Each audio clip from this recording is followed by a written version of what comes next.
Welcome back to this video tutorial. Now we can consider the programming side of regular falsi method. Okay, so in our previous video we have discussed about the steps involved in regular falsi method with a numerical problem example. Okay, now we can consider the programming side of it. Okay, so here we use the IOStream header file. As along with this we need one more header file, that is the CMath. This IOStream header files include all the library function in order to support inputting and outputting activities.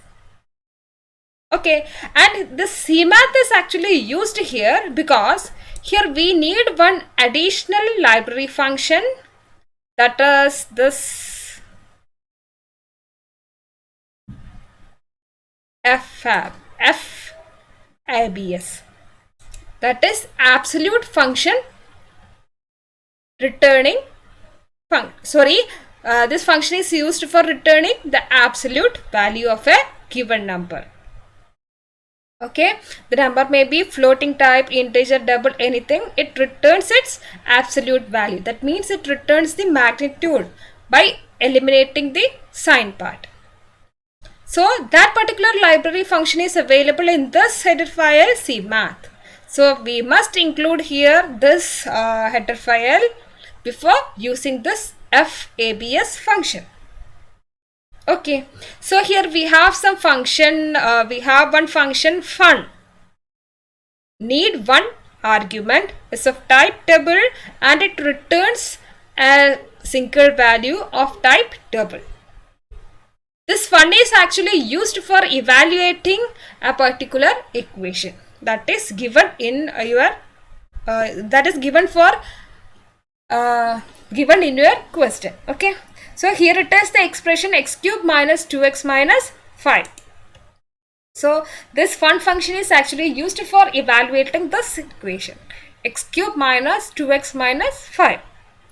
Okay, so we need to pass a single argument here. Using that value, it evaluates this expression x cube minus 2x minus 5. After evaluating, it returns a value. Okay, and the returning value must always be of the same type, that is represented here. So the returning value must always match with this type given here.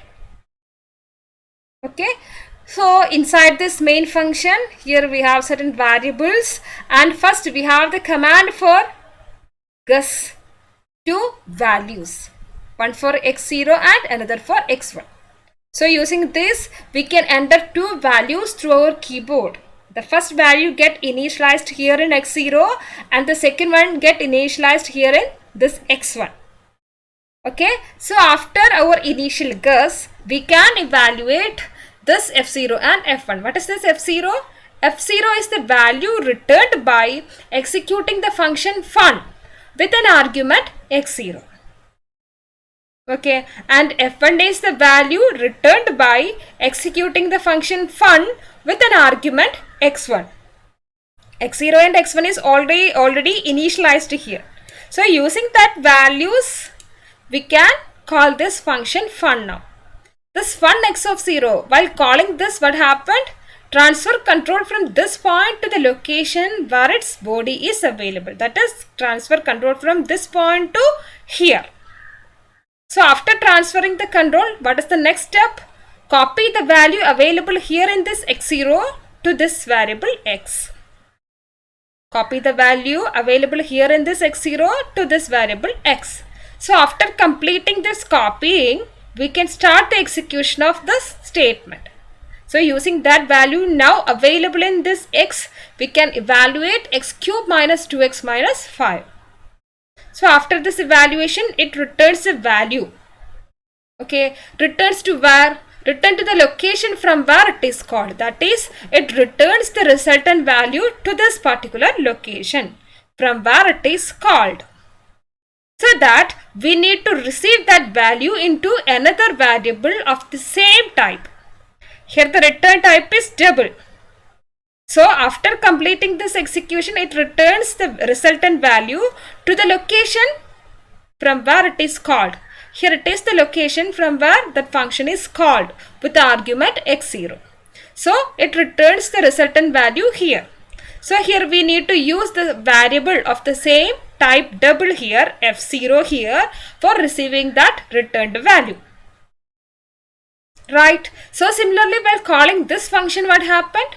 Transfer control from this point to the same function definition point, that is here, and copy this value from this variable to this variable. So after copying, use the value now available in this x, we can start the execution of this statement, x cube minus 2x minus 5. So after the evaluation, it returns the resultant value to where? To the location from where it is called now, that is to this particular point. In that location, we need to use another variable of the same return type in order to receive the value returned after the execution. So which is available now here in this variable f1. f1 is also of the same type double here. So after obtaining this, we need to go for checking whether our initial guess is valid or not.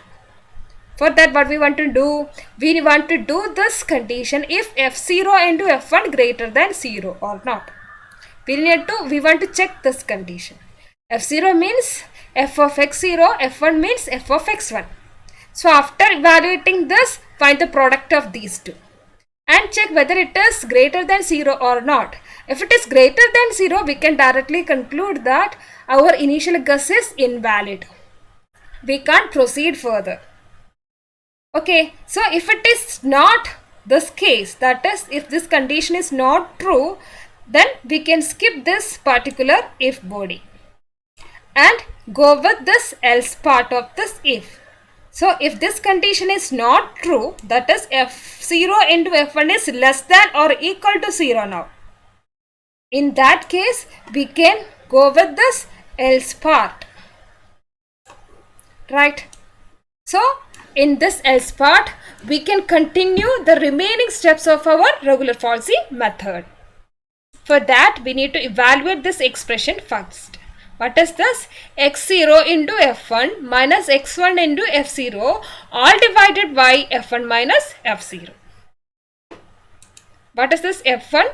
f1 actually meant this fun of x1.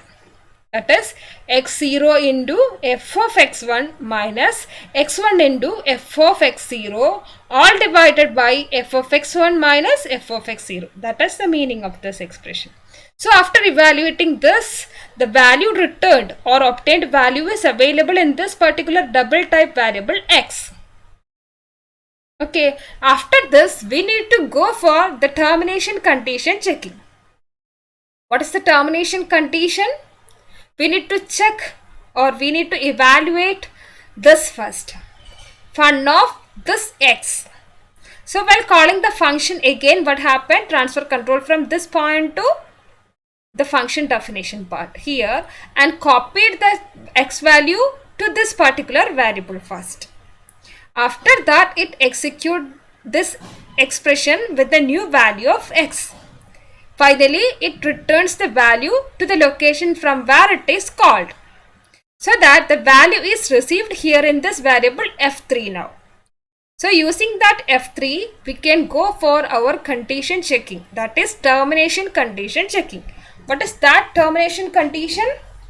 If the absolute value of this f3 is greater than our expected degree of accuracy, then we need to continue.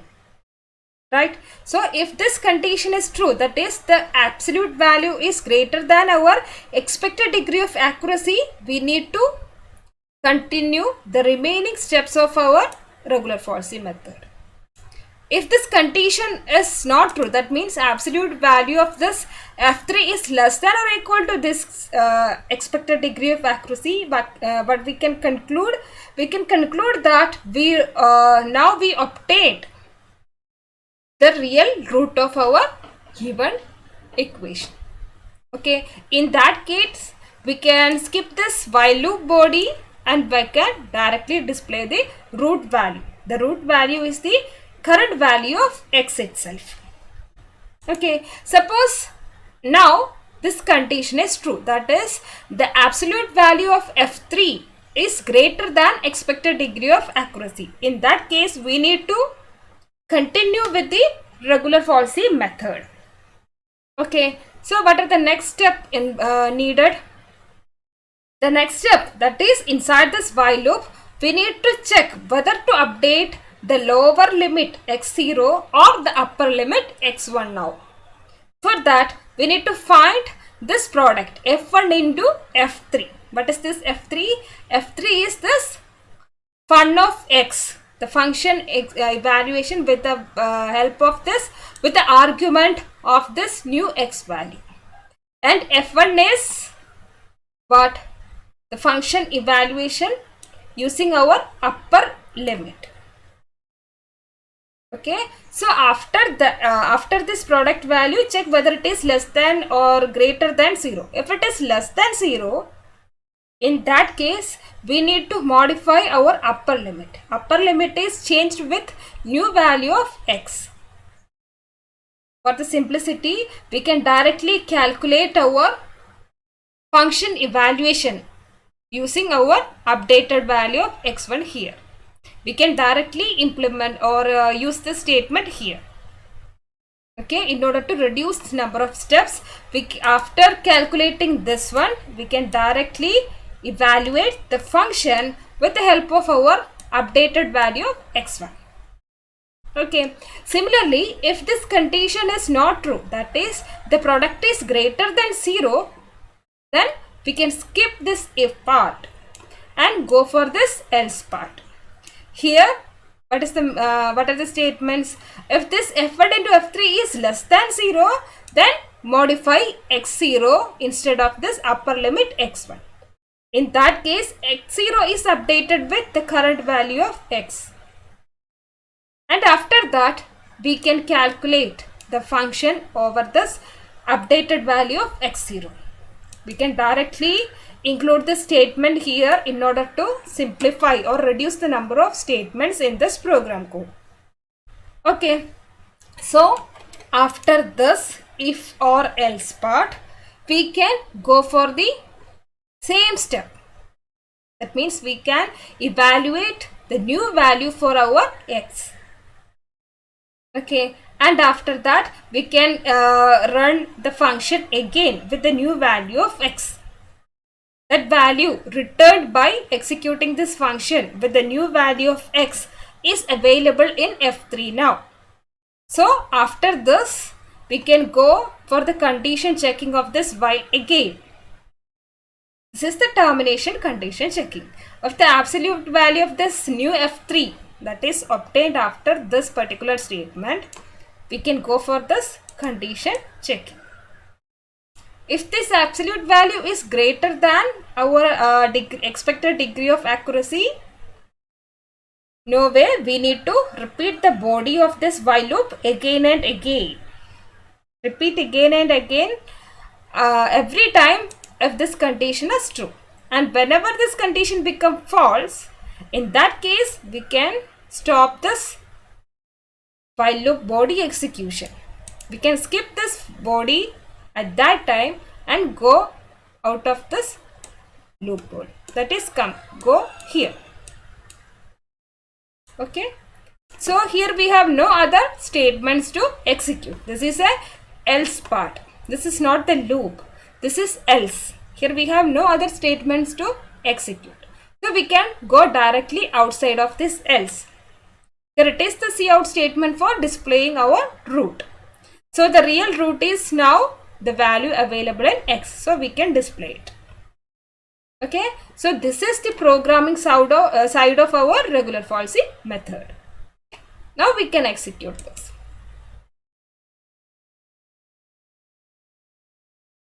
Okay. So in our previous numerical problem example, we can input the same input initial guess 2 and 3. Okay, so root of the equation is displayed like 2.09444. So this is the real root obtained by regular falsi method. Okay, so this is the program side of our regular Falsi method.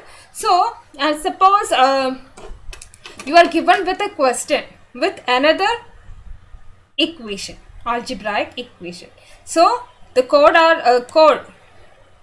the program is the same, and what we want to do for a different equation instead of this x cube minus 2x minus 5, in that case we need to modify only this function part, right? All the other statements are kept as it is. We need to modify this function part because this function is actually used for evaluating the algebraic equation that is given. Okay, so there is a chance for providing different algebraic equation for your exam, right? So we need to modify this function part, that is we need to modify this particular part. All the other statements are exactly the same, right? And one more possibility, sometimes there is a chance to give this termination criteria as different. In that case we need to modify this value of our expected degree of accuracy with the given degree of accuracy. Okay, so these are the two possibilities that you need to consider. All the other steps are kept as it is for any type of equation for you to evaluate this regular Falsi method. Okay, thank you.